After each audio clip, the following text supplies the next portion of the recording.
Hello, I'm Dr. Ian Kenvin from the Evexia Foundation, and welcome to this latest in a series of short films that we are calling Virtual Lifebelts for Turbulent Times. Today's film is going to consider how we can tame your monkey mind. Please, it's really important that you read and understand the disclaimer notice that you can see now, and it would probably also help if you've got a pen and paper, a notepad, or even a journal, because this is an interactive film and there's a few points where we will ask you to pause the film to answer a few trigger questions and then to restart the film when you've had some reflection time. So, without further ado, let's move on. What we're going to do in today's session is to introduce what we're calling the monkey mind model. We will have thought about this model and considered the function and interactions of what we're calling monkey mind. We will also consider the impact on our inner conversations and arguments we might have with that monkey mind, with our inner monkey. We will also find some techniques to help you tame your monkey, and finally we'll kind of reflect how to integrate and engage the calmed monkey mind. So let's actually unpack this idea of the monkey mind a little bit more. Now, the earliest references we find to this concept of monkey mind go back at least 2,500 years, and they're to be found in early Buddhist theology. And there they talk about the description of the mind jumping, swinging, screeching, but lacking the calm to have true insight. Now, more recently, this idea of monkey mind, or sometimes called chimp management, can be found in some texts. It's also probably most effectively seen by the work in the world of sport, by the work of Professor Steve Peters, who advised the British cycling team. And what Professor Peters talks about is suggesting that if you can learn how to manage your inner chimp, that's a key to not only having a peaceful mind, but success, both in sport in that instance, but more generally in life. So let's unpack even further and see what this model might look like. Broadly, if we look at, this is a way of it's a model which integrates aspects of psychology, really. In this idea, the monkey, your monkey, if you like, is the limbic part of the brain. That part of the brain which is the emotional machine, if you like. It offers it's where your feelings are often found. So both constructive feelings, but also the destructive as well. The thing about the monkey mind is that it's impulsive and it's irrational and it's strong, sometimes even very strong. And here's an important thing: monkey mind is with you at birth. So if you think about babies, very small children, they are essentially driven by their monkey mind, by the limbic part of the brain. Now, the human mind, as we're calling this, is the frontal brain. This is the rational thinking part of the human condition. This is the part that deals with logic, that evaluates. The frontal brain, or the human mind, it's less emotional than the limbic brain, or the monkey mind. The thing about the human mind is it develops from about 2 years of age onwards, and often it's the point at which children gain enough language to understand themselves in the world and begin that whole process of why. And anyone who's ever spent time with a child or had a child of their own will know that there's a point at which, you know, children are asking questions all the time. It's because this is the thinking machine, if you like. This is the frontal brain. This is a way of developing a sense of identity. One of the challenges, though, is that very often what we're calling the human mind is weaker than the monkey mind, in the same way that a human being is weaker than a monkey. We also need to acknowledge this third process that's going on here, and that's called the parietal system. If you like, you can think about this as being a bit like a computer data storage, and it stores thoughts and emotions, and both monkey and human can add to that storage. But it doesn't differentiate. It's a reference point, and one of the things that we need to be careful about is, you know, it is simply a library, and you can access the irrational thoughts of the monkey mind in the same way that you can end up accessing the more rational, more thought through processes of the human mind. Okay, so if we've got that as a model going on, we can see how that accounts for the ways in which some people behave, the way in which we might have inner dialogues happening for ourselves, and we can also maybe see it in people who are around us. So let's have a look at some actions here, because, you know, one of the most important things to be able to do is to understand our own monkey and our own human mind. Now, here where we get into some interesting areas, because very often, sometimes too often, monkey and human have different agendas. Now, here's the thing. Monkey can force your thinking and behavior because it is very strong. And because it is essentially irrational, it doesn't have to refer to any of what we might call the rational reference points that the human mind would go to. So for monkey, the monkey goal is to minimize effort, that both mental and physical, and to max out on short-term pleasures. Monkey is about unrestrained consumption, heedless of any consequences. The human goal tends to be very different. The human agenda tends to be very different. This is often around building a balanced life, and building that balanced life based upon incremental development, being, if you like, grounded, being positive, living well, eating healthily, having some self-discipline. So already you can see that there are two very clear agendas that are potentially happening at the same time in our minds. So here we have the first pause moment.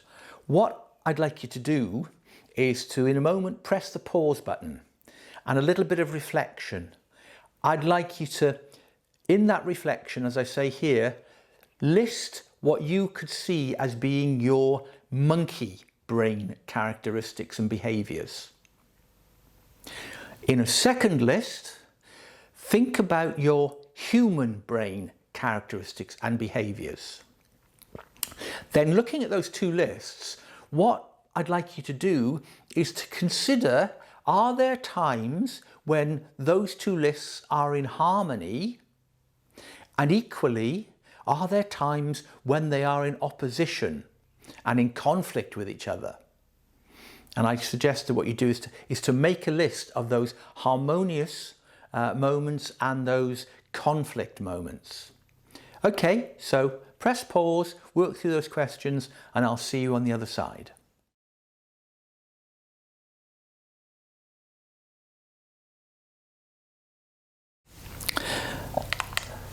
Okay, so I hope you found that interesting. Now, what we need to do clearly in terms of offering you a virtual life belt is to look at calming and harmony. How do we tame the monkey? How do we tame the monkey within us? So, this is quite an interesting question, because it is not to remove the monkey, because the great thing about that monkey is it's where we find joy very often. If you can find a harmonious linking with your monkey, then there is a synergy effect whereby both the human and the monkey achieve more than they could have existing on their own. It's a joyous and harmonious thing.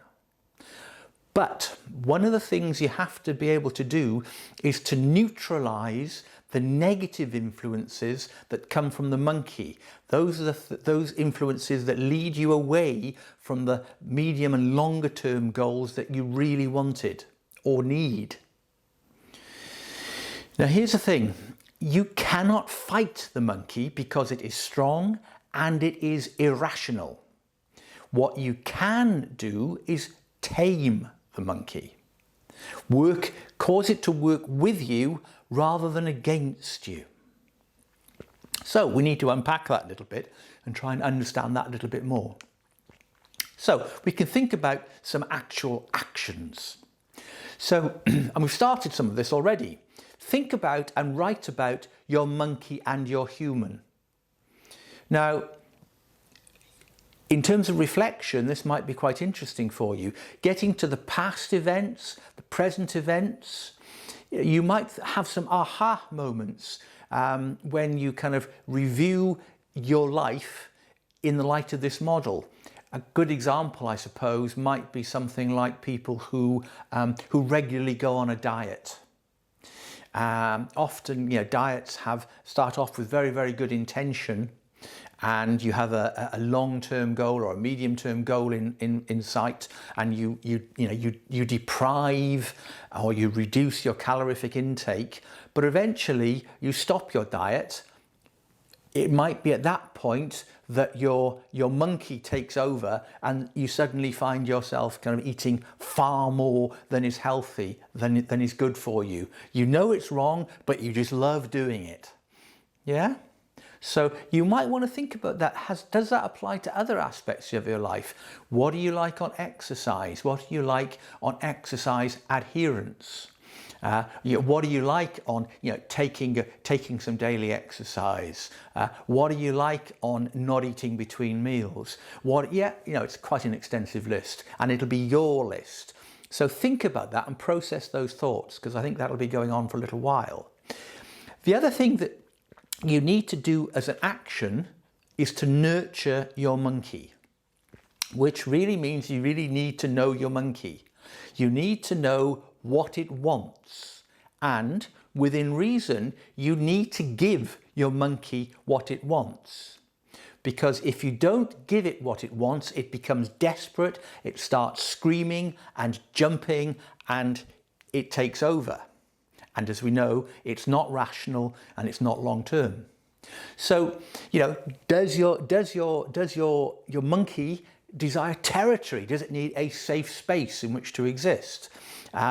Does it have a need for status?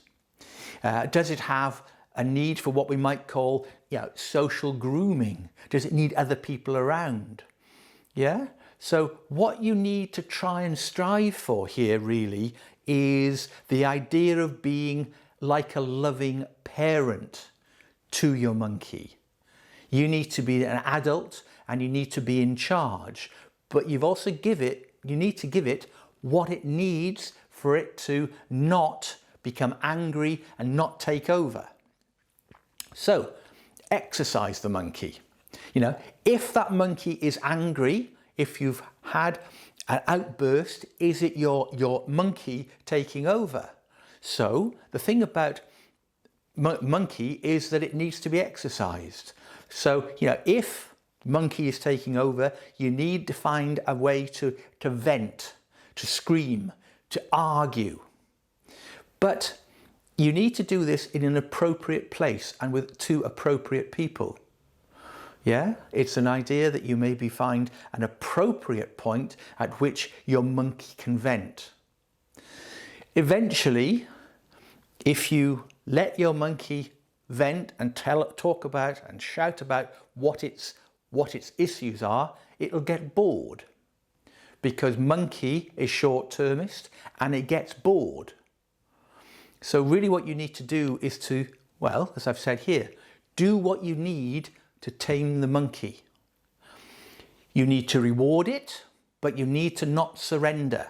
So think about the image of the loving parent there. Equally, you need to guide your monkey. You can't force it and you can't fight it because it's stronger than you. But if you can make monkey work for you, you will achieve a synergy effect, which is far better than being in constant conflict. Okay, so here we have the second interactive moment coming up. What I'd like you to do in a moment is to press the pause button. I'd like you now, given what we've just been talking about, to look at your earlier lists. In the light of what you've just thought about, are there any insights? Can you begin to think about what are your actions to nurture your monkey? How are you going to exercise your monkey? Equally, have you thought about and can you articulate your human goals? So that's your task here. Take a few moments, make a few notes, and I'll see you on the other side.